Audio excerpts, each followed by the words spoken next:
નમસ્કાર. આજના આપણા આ ખાસ વિશ્લેષણમાં તમારું સ્વાગત છે. આજે આપણે એક એવા ગંભીર મુદ્દા પર વાત કરવાના છે જેની ચર્ચા અત્યારે દરેક જગ્યાએ થઈ રહી છે. તાજેતરમાં ભારત સરકારે એક નવી ટ્રાવેલ એડવાઇઝરી બહાર પાડી છે અને તેને લીધે આંતરરાષ્ટ્રીય સ્તરે પણ થોડી ચિંતા વધી ગઈ છે. તો આજે આપણે આખી પરિસ્થિતિનો તાગ મેળવીશું અને સમજીશું કે આ ડર પાછળનું સાચું વિજ્ઞાન શું છે. ચાલો શરૂ કરીએ. ફટાફટ નજર કરીએ આજના આપણા એજન્ડા પર. આપણે વાત કરીશું આ નવી ટ્રાવેલ એડવાઇઝરી વિશે. ઇબોલા વાયરસ શું છે, તેનો આ ઘાતક બુંદીબુગ્યો સ્ટ્રેન, વાયરસ કેવી રીતે ફેલાય છે, અને સૌથી મોટો સવાલ, શું ભારતે ચિંતા કરવાની જરૂર છે ખરી? અને અંતે સુરક્ષિત રહેવા માટેની સાવચેતીઓ વિશે જાણીશું. આપણે આ ચિંતાજનક સમાચારોથી લઈને સચોટ વૈજ્ઞાનિક તથ્યો સુધીની સફર ખેડીશું, જેથી કોઈ ખોટો ભય ન રહે. તો ચાલો સૌથી પહેલા વિભાગ 1 તરફ આગળ વધીએ, ધ ન્યૂ ટ્રાવેલ એડવાઇઝરી. હવે જુઓ, પરિસ્થિતિની ગંભીરતાનો અંદાજ તમને એ વાત પરથી જ આવી જશે કે વર્લ્ડ હેલ્થ ઓર્ગેનાઇઝેશને એટલે કે WHOએ સત્તાવાર રીતે આ ઇબોલા આઉટબ્રેકને public health emergency of international concern જાહેર કરી દીધી છે. અને માત્ર એટલું જ નહીં, આફ્રિકા CDCએ પણ તેને ખંડીય આરોગ્ય કટોકટી ગણાવી છે. મતલબ કે આ કોઈ સામાન્ય ચેતવણી બિલકુલ નથી. આ જ વૈશ્વિક ચેતવણીને ધ્યાનમાં રાખીને ભારતના કેન્દ્રીય આરોગ્ય મંત્રાલયે એક સાવચેતીભરી એડવાઇઝરી બહાર પાડી છે, જેમાં સ્પષ્ટ કહેવાયું છે કે આફ્રિકાના 3 ઉચ્ચ જોખમવાળા દેશો democratic Republic of the Congo, Uganda અને સાઉથ સુદાનનો બિનજરૂરી પ્રવાસ હાલ પૂરતો ટાળવો. જ્યાં સુધી નવી સૂચના ન મળે ત્યાં સુધી આ દેશોમાં જવાનું ટાળવું જ આપણા માટે હિતાવહ છે. જો આપણે મે 21 સુધીના આંકડાઓ પર નજર કરીએ તો તમને સમજાશે કે આ એલર્ટ આખરે કેમ આપવામાં આવ્યું છે. ડેમોક્રેટિક રિપબ્લિક ઓફ કોંગોમાં 746 શંકાસ્પદ કેસ અને 1476 મૃત્યુ નોંધાયા છે, જ્યારે કોંગો અને યુગાન્ડામાં 85 કન્ફર્મ કેસ અને 10 કન્ફર્મ મૃત્યુ જોવા મળ્યા છે. શંકાસ્પદ અને કન્ફર્મ કેસોનો આ મોટો આંકડો જ એ મુખ્ય કારણ છે જેના લીધે દુનિયાભરમાં એલર્ટ જાહેર કરાયું છે. બરાબર.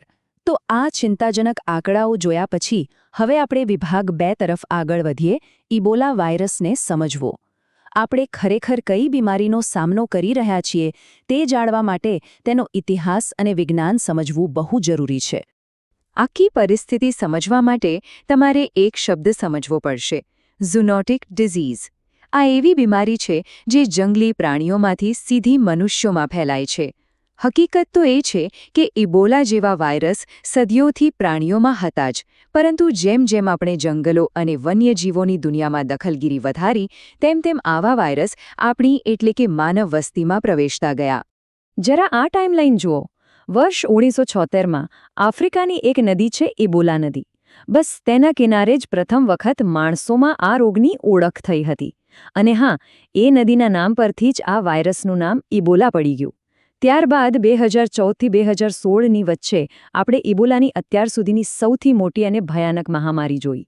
હવે આપણે આપણા ત્રીજા વિભાગ પર આવીએ, ધ ડેડલી બુંદીબુગ્યો સ્ટ્રેન.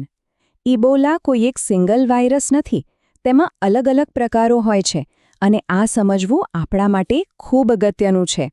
જુઓ, ઇબોલા વાયરસના મુખ્યત્વે કેટલાક અલગ અલગ પેટા પ્રકારો છે, જેમાં ઝાયરે વાયરસ, સુડાન વેરિયન્ટ અને આ બુંદીબુગ્યો સ્ટ્રેન શામેલ છે.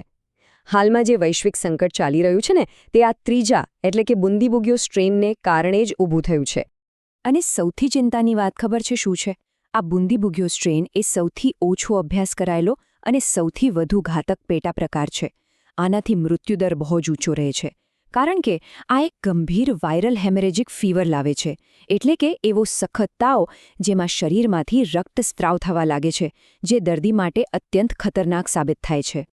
હવે મેડિકલ પડકારોની વાત કરીએ તો પરિસ્થિતિ થોડી કઠિન છે, કારણ કે આ બુંદીબુગ્યો સ્ટ્રેન માટે અત્યારે કોઈ જ માન્ય રસી કે ચોક્કસ સારવાર ઉપલબ્ધ નથી. આપણે માત્ર ને માત્ર તેના પ્રારંભિક નિદાન અને દેખરેખ પર જ આધાર રાખવો પડે છે. એટલે જ પ્રવાસમાં સાવચેતી રાખવી અને રોગ વહેલો પકડાઈ જાય તે અત્યંત નિર્ણાયક બની જાય છે. ચાલો હવે વિભાગ 4 પર આવીએ, ઇબોલા કેવી રીતે ફેલાય છે. એકવાર તમે રોગ કેવી રીતે ફેલાય છે તેનું વિજ્ઞાન સમજી લેશો એટલે તમારો મોટા ભાગનો ડર ત્યાં જ ગાયબ થઈ જશે. આ વાયરસ મૂળ ક્યાંથી આવે છે? તો તે મુખ્યત્વે ફ્રૂટ બેટ્સ એટલે કે ફળ ખાતા ચામાચીડિયામાંથી આવે છે. જો કોઈ ફળ તેમના લોહી કે લાળથી દૂષિત થયું હોય અને તે ખાઈ લેવામાં આવે અથવા જંગલી પ્રાણીઓનું કાચું માંસ ખાવામાં આવે તો આ રોગ માણસોમાં પ્રવેશે છે. અને એકવાર માણસમાં આવ્યા પછી તે દર્દીના લોહી, લાળ, પેશાબ અથવા મળ જેવા શારીરિક પ્રવાહીઓના ખૂબ જ સીધા અને નજીકના સંપર્ક દ્વારા જ એક વ્યક્તિથી બીજી વ્યક્તિમાં ફેલાય છે. હવે આ બધું સાંભળીને તમારા મનમાં એક બહુ મોટો સવાલ થતો હશે. શું ઇબોલા હવામાં ફેલાતી આગામી મહામારી બનશે?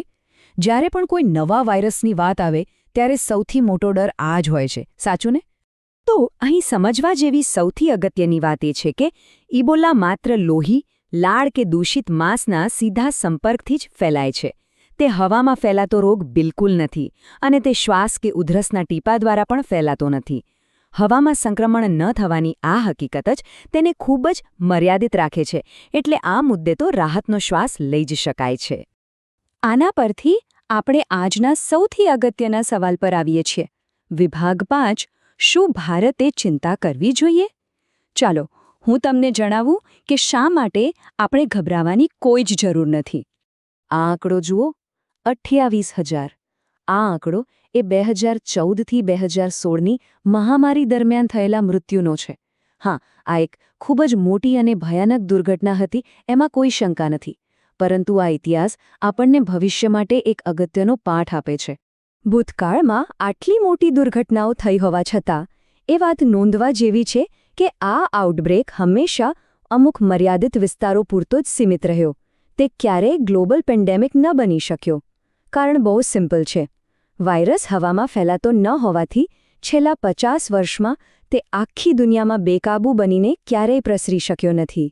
અને જો આપણા ભારતની વાત કરીએ તો અત્યારે ભારતમાં ઇબોલાનો એક પણ કેસ નોંધાયો નથી. 0 કેસ. બીજું કે આ વાયરસનો R0 ખૂબ જ ઓછો હોય છે. વિજ્ઞાનની ભાષામાં કહીએ તો એનો અર્થ એ થાય છે કે તે ઝડપથી અને વ્યાપકપણે ફેલાતો નથી. આ વૈજ્ઞાનિક હકીકત આપણને બહુ મોટી રાહત આપે છે. છતાં પણ કહેવાય છે ને કે સાવચેતી એ જ સલામતી. ચાલો આપણા અંતિમ વિભાગ તરફ આગળ વધીએ. વિભાગ 6, સુરક્ષિત રહેવા માટેની સાવચેતીઓ. સરકાર અને હેલ્થ એજન્સીઓએ એકદમ સ્પષ્ટ ગાઈડલાઈન આપી છે. પહેલું, ઉચ્ચ જોખમવાળા વિસ્તારોમાં બિનજરૂરી પ્રવાસ બિલકુલ ટાળવો. જો કોઈ કારણસર વિદેશમાં પ્રવાસ કરવો જ પડે તો ત્યાંની આરોગ્ય માર્ગદર્શિકાઓનું ચુસ્તપણે પાલન કરવું. હાથ નિયમિત રીતે ધોવાની આદત રાખવી અને ઉધરસ કે છીંક ખાતી વખતે મોં પર રૂમાલ રાખવો. આ રોજિંદી નાની નાની સાવચેતીઓ જ કોઈપણ ચેપી રોગ સામે આપણું સૌથી મોટું હથિયાર છે. હવે આજના વિશ્લેષણના અંતે હું તમને એક પ્રશ્ન સાથે છોડી જવા માંગુ છું. જેમ જેમ વૈશ્વિક સ્તરે આપણે વન્યજીવોના રહેઠાણમાં દખલગીરી વધારી રહ્યા છીએ તેમ તેમ ભવિષ્યમાં આવા અજાણ્યા ઝૂનોટિક ખતરાઓ સામે આખું વિશ્વ કેવી રીતે વધુ સારી તૈયારી કરી શકે, જરા વિચારજો. આજના આ વિશ્લેષણમાં જોડાવા બદલ તમારો ખૂબ ખૂબ આભાર. હંમેશા સુરક્ષિત રહો, સાચી માહિતી મેળવતા રહો અને હા, નવું શીખવા માટે હંમેશા જિજ્ઞાસુ રહો.